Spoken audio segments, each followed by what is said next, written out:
What's up, you fagin'? Frybrush asks, I'm not a racer. I'm looking to maximize fun on the bike. How do I progress my skill level without increasing the risk for a crash or injury significantly? I know it's a broad question, but just looking for your perspective. This is a really good question. This is an excellent question. Having a bit of a think about this one. So I think, before we start talking about what to actually do on the bike, I think it's very healthy. What will prevent the most crashes is, not any specific technique, but it's really your approach to the whole sport. And for me, most of my crashes, especially early on in my progression curve, were all down to like a poor relationship with my ego.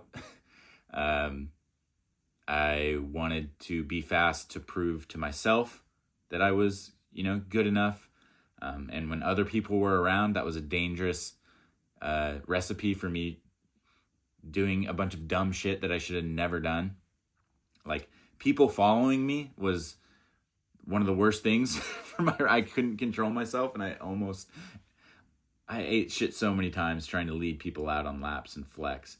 So that's just to say that I think having a really honest look at what you're doing on the bike and why you're doing it, and being honest with your competency on the bike, you're always going to need to push yourself to a certain level and have some discomfort when you're progressing. But I think having a really good honest look at why you're doing it, and if your skills are in a good place to it, and really just listening to that inner gut feeling of whether you have this or not.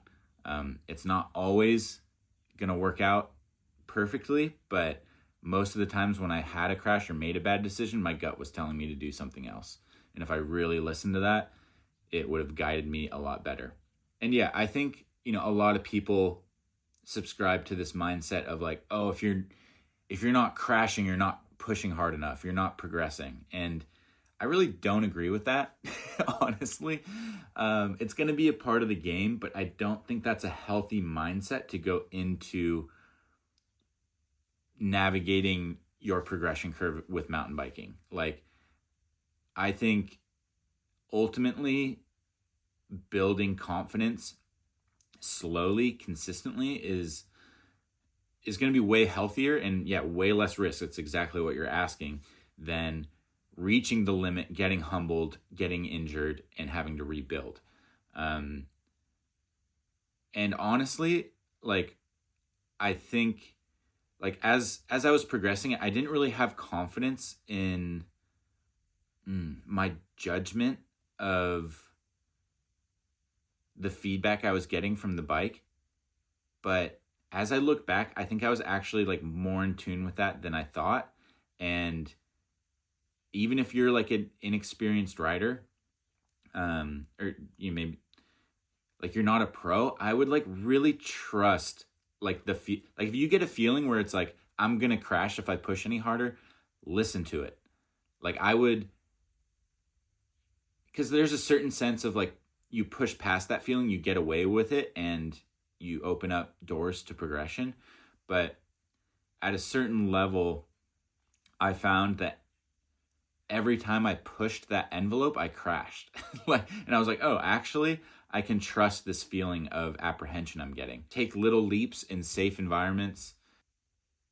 I don't know. Don't be bothered if you're not doing the steep rock roll. Like, that was interesting coming from Squamish, is like there's a really large culture of like doing the next gnarliest rock roll without really developing a whole lot of skill. So focus on the skills and technique, and then everything else you want in mountain biking will come after that. I'm at a point in my riding where I'm like playing a lot. That I'm not going for speed either at this point.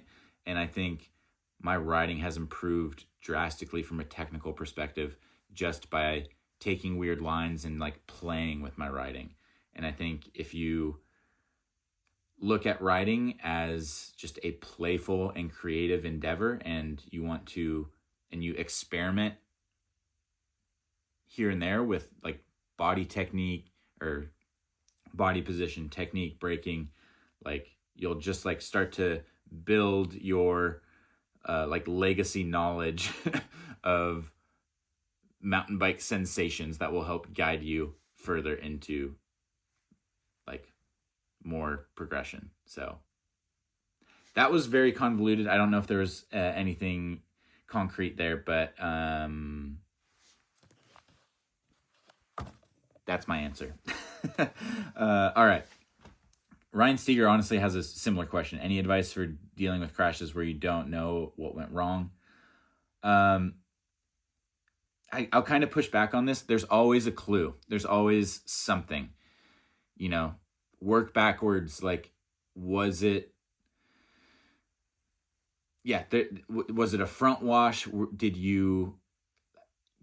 you in a bad body position? Were you scared? What were your feelings coming into a crash? Like, did you hesitate? Like, I think there's always something to digest.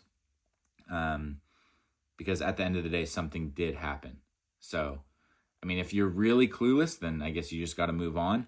But I think it's worth, going back, really looking at what were the precursors to that. And like, not only going what happened to the bike. I thought like, bike riding was completely separate of, my emotional and just my state as a person, as a human. But like, think about like what mindset you were in that led to that crash. And like, you might not think they're connected, but I think there's actually more there than a lot of people give credit for. Were you upset that day? Were you antsy? Were you uncomfortable? Were you tired, sleepy? Were you not in the game? Like, those things, I think there's a lot to be learned. And that is a lot of what I pay attention to now with my riding. Like, if I'm not up to speed, if my mind just isn't firing, like, I'm going slow that day. And yeah, I'm much more in touch with that, and my intuition is more tuned to that and how I approach my riding these days. So I think it's really worth looking at that. John asks, what are your thoughts on Magic Mary versus Albert radials? I much prefer the Magic Mary up front. I think the Albert is a great tire out back, especially if you're looking for something faster rolling. But yeah, the Albert can be good. I think if you're just riding like hard pack, I think it's a pretty good hard pack tire, but 90%. But the Magic Mary is not a bad hard pack tire either. So I would just go Magic Mary front, Albert rear, pick your casings, and go from there. Ryan asks, what has you most excited over the next 12 months? Bike product trends, there's a lot of underwhelming stuff out there, i.e. the Firebird.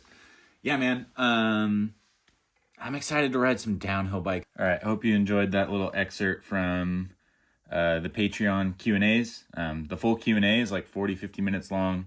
There's tons of good questions. I'll show a few here. We talk about tire choice, specific bike setup stuff, more incremental updates on the test bikes I'm riding. I give an update on the Dreadnought I'm riding. So yeah, if any of that sounds interesting to you, go hit me up on Patreon.